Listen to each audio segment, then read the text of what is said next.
Տերմինասյանը կներկայացնի Բեռլին Արտ Հոթելի անցած ուղին կադրերով։ Այդ ուղին արդեն 30 տարվա պատմություն ունի։ Գյումրու մշակութային քարտեզի վրա առանձնահատուկ տեղ զբաղեցնող Բեռլին Արտ Հոթելը 30 տարեկան է։ Սոցիալական ձեռնարկատիրության այս եզակի օրինակը ծնվեց 1996 թվականին հետերկրաշարժյան ծանր պայմաններում, բայց տարիների ընթացքում դարձավ ոչ միայն հյուրանոց, այլև մշակութային, կրթական եւ սոցիալական կենտրոն։ 96 թվականի փետրվարի 26-ին մենք հիմնեցինք Հայաստանում առաջին սոցիալական ձեռնարկությունը։ Այսինքն ամբողջ շահույթը տրամադրվում է սոցիալական ծրագրերի համար։ 1988 թվականի ավերիչ երկրաշարժից հետո գերմանական աջակցությամբ Գյումրիում հիմնադրվեց Բեռլին Մոր եւ մանկան կենտրոն պոլիկլինիկան, գերմանական Կարմիր խաչի եւ Բեռլինի բնակիչների նվիրատվություններով։ Կառույցի մի հատվածը նախատեսված էր որպես ցերեկային ստացիոնար, սակայն օրենսդրական սահմանափակումների պատճառով այն չէր գործում։ Համահիմնադիր տնօրեն Ալեքսանդր Մինասյանի խոսքով անհրաժեշտ էր գտնել կոմերցիոն լուծում, որը կպահպաներ շենքը եւ կապահովեր պոլիկլինիկայի շարունակական գործունեությունը։ Մտածում ենք ինչ կարելի է ստեղծել կոմերցիոն, որպեսզի մենք կարողանանք պահել, որտեղ Կարմիր խաչը գնալու էր, արդեն Գերմանիայի Կարմիր խաչը։ Եվ երկար տարբեր բաներ փորձելուց հետո որոշեցինք հյուրանոց բացել եւ մենք մեզ անվանում ենք հյուրանոց պատկերասրահի մեջ, որտեղ մեր բոլոր պատերին, եթե նկատել եք, պես տարածք չունենք, որը արվեստի համար չլինի։ Չնայած սկզբնական դիմադրությանը 1995-ին գաղափարը ստացավ այն ժամանակվա առողջապահության նախարար բժշկական գիտությունների դոկտոր պրոֆեսոր Արա Բաբլոյանի աջակցությունը, իսկ արդեն 1996 թվականին ստեղծվեց Հայաստանում առաջին սոցիալական ձեռնարկատիրություններից մեկը, ամբողջ շահույթը սոցիալական ծրագրերին ուղղելու սկզբունքով։ Եթե մենք առաջներում ասում էինք գնանք Ծաղկաձոր, գնանք Ջերմուկ, գնանք Դիլիջան, գնանք Սևան, անցած օրը իմ փոքր որդին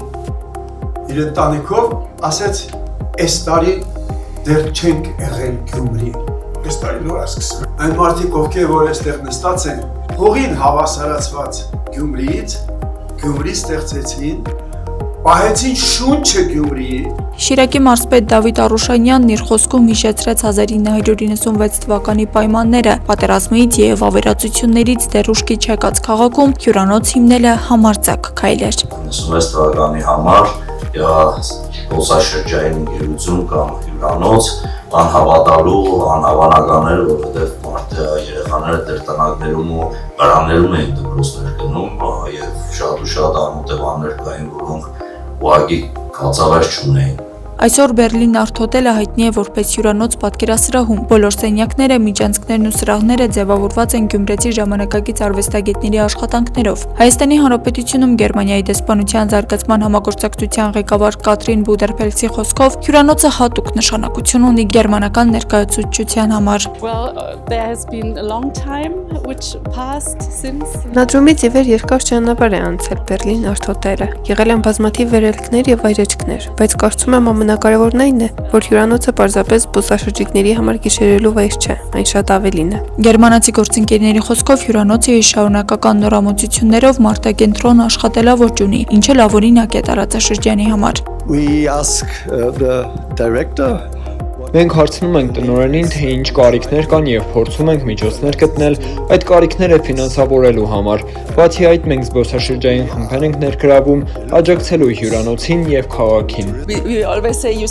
Մենք միշտ ասում ենք, ձեր գիշերակացով բարի գործ եք անում այս սոցիալական պոլիկլինիկայի համար։ Մենք նաև սիրում ենք այս մշակութային մթնոլորտը, նկարները, այգին, ինչպես նաև գերմանական եւ հայկական մշակույթների կապը։ Մոտ ապագայում պոլիկլինիկան նախատեսվում է տեղափոխել այլ մասնաշենք, իսկ ներկայիս տարածքում քննարկվում է ժամանակակից դիագնոստիկ կենտրոն ստեղծելու գաղափարը գերմանական բժշկական կենտրոնների հետ համագործակցությամբ։ Նախաձեռնությունն ուղղված կլինի սոցիալական եւ առողջապահական ծառայությունների ընդլայնմանը։ Աստղիկ Խաչատրյան, Խանով Անիսյան, այսօր։